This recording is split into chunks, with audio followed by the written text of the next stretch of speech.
That we feel is somehow not legitimate in the face of looking at, you know, historical historical trauma and like the worst kind of imaginable pain suffered by our ancestors. And so the idea is life is full of pain and joy and connection and disconnection and alienation and kindness and hatred and horror. I think that it's really a movie about relationship and loneliness and alienation and identity and pain and how we all carry our pain differently.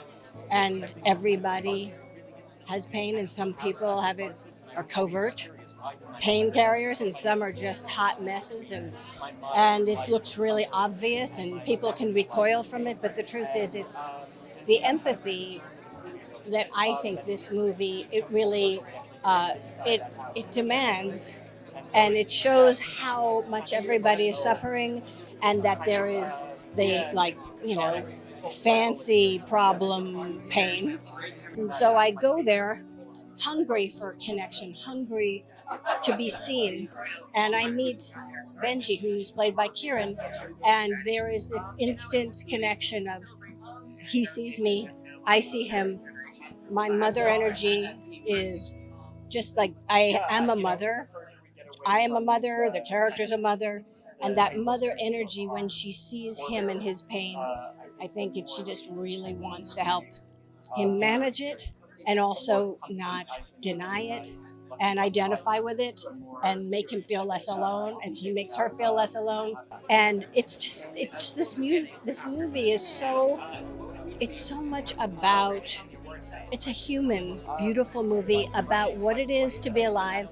And I believe that in this relationship within this tour, uh, I believe I've come into this tour from after a 20-year marriage, and my life is just blown up, and I kind of I'm in pieces, and I don't know who I am anymore, except I know that I used to be this other version of myself, and I am trying to find my way back. And so I've gone on this, I put myself in this tour to retrace, what my mother, when she was a young girl, she fled the camps. So it's it's a lot of words to answer you, but that's how I feel about it. It's like a tapestry of humanity, and we're all in this really stressful situation because we're all these strangers thrown together in this kind of forced intimacy, and then all of a sudden we are looking and experiencing what it's like to be in a concentration camp. And I think that it breaks everybody open. Everyone's heart is broken open 100 times, and also the amount of humor and love and tenderness and care and neglect and all of the things that make up this beautiful life that we get to live.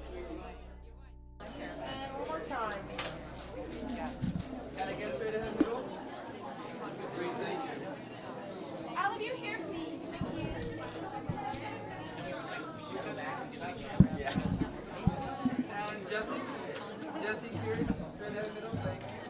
And next to him. Can I get you right here? Have to start a couple times. Yep. Turn as well. Yep. So.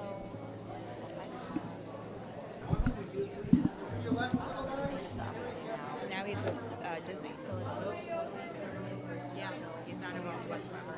He's the head of Disney live action. Yes, love Karen and Jesse both. Yeah. Are you taking care of both?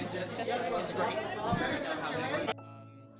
I've been writing and acting in my own plays for like 20 years, and I've kind of always thought in the back of my mind that perhaps one day I would do a movie, but it just seemed like such an audacious, expensive thing to pursue that it took a while for me to hit on the right story that seemed like appropriate for me to perform in, but also direct.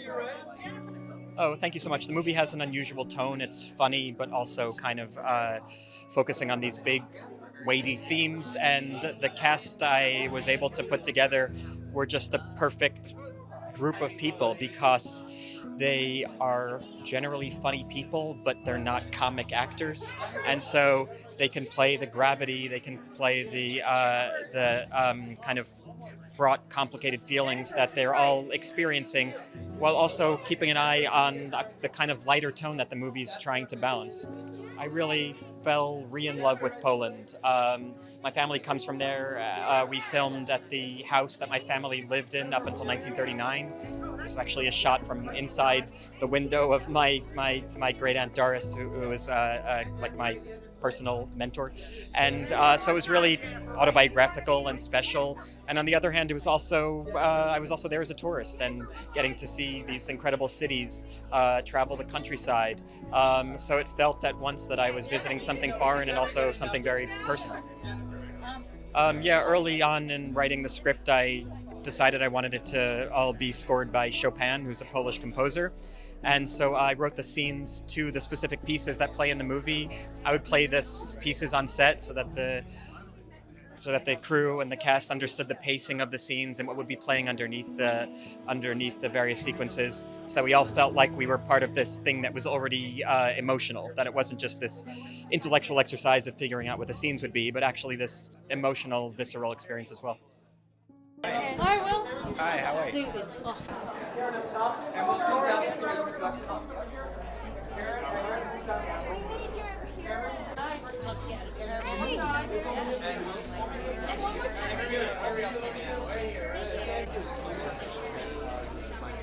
Poland, we went to some really good places to get to know each other. I think the most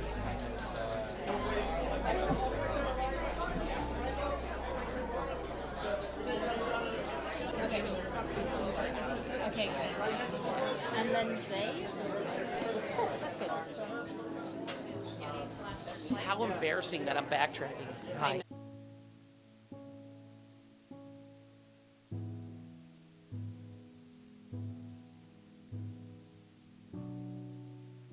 I got to experience it as the character Benji did. I didn't really get to see it much. We would shoot these 6-day weeks, and on the 7th day we were traveling to the next town, so there wasn't really a day off to really take it in. And those days that we were shooting were very long days, but you see us as the characters taking these sites in and taking this stuff in. That was what we were doing in real time. So what was Poland like is I don't know, watch the movie. That was what it was. Whatever it was to the character, that's how it was for me. The way I've always seen it is once it's done, we're done making it, I go home, and however somebody perceives the thing is none of my business. So it's nice, though, I will tell you. The difference being I've been a part of things where maybe I like it or whatever. Maybe audiences don't connect with it, and I don't really care. It's fine. But there's something nice when you put in this much work into something and you really care about it. It's nice when it connects with people. It is. I would have been proud of the film either way, but it's nice to be getting a positive response wherever we go. It feels that way too. Like I said about my wife coming to see it. She's seen it 3 times, and she was supposed to come tonight, but I was she couldn't. But I was you don't have to sit through it again. She goes, no, I want to. And I'm that's nice. I've been with her for 13 years. She doesn't always do that. She likes things I'm in, but she doesn't always want to see it again. That's weird. It says something. I mean, sure, it's complex character for sure, but I also felt Jesse had done a lot of that work by putting it on the page, and I didn't want to overthink it. I felt that it would have been the wrong sort of thing. I just wanted to go in there and feel out the other person, and I don't know, I think sometimes if it clicks and you get it, maybe after the fact I can analyze how that happened, which is to say there's one, which is when I sat down in an audience next to my wife to watch it for the first time, as I was watching it, I was oh, that reminds me of someone. And she leaned in and said that guy's name, and I went, oh, she just said it. I didn't say anything. She just leaned in, said the guy's name, and I was oh, fuck, you're right. But I wasn't aware of that when we shot it. I wasn't aware that that's what I clicked with, but there was something in my brain that went, I know somebody like that, and I guess to some degree that was in there, but I wasn't doing it on purpose. So I wanted to do it. The simple, really boring answer you hear a lot of, well, the script. It's a script. It was a brilliant piece of writing, I thought, and I immediately understood who this character was by just reading the first couple of pages of the two of them having dialogue. I felt like I could understand the history of these two. I felt like it was built into just the first little bit of dialogue. I went, oh, I can visualize their past. I can feel it, and I kind of know who this guy is. And then, or so I thought, because as I'd read on, and I feel like I had a good grip on who this character was, he would respond with something completely surprising that would make me laugh out loud. And went like, oh, I want to go in and play this guy who is often surprising, and I think he himself doesn't know how he's going to respond to something. The people around him don't know if he's going to come in hot or if he's going to be very gentle and nice about something. You never really know. And going in there and playing, I wanted to make sure that I wasn't going to prepare ahead of time, because this is not the kind of guy who thinks before he speaks, and not know what the temperature is going to be until we're in there doing it, And that was a lot of fun to get to do, and to get to do it with the writer who was sort of willing to go yeah, let's play. It's pretty great.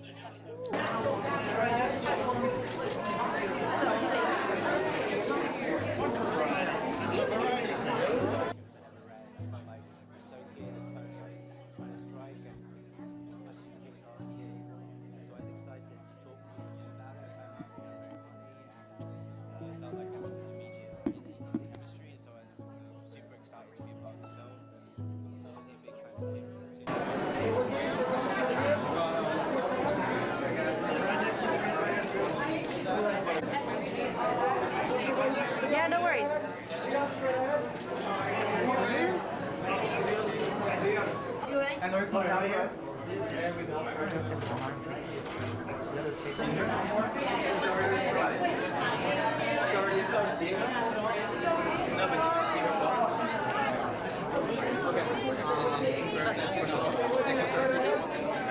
Get to work. Can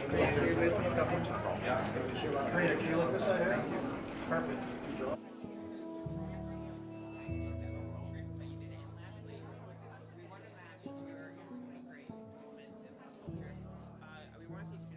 And so I think that was the main takeaway for me, was that he's a very earnest, innocent creature.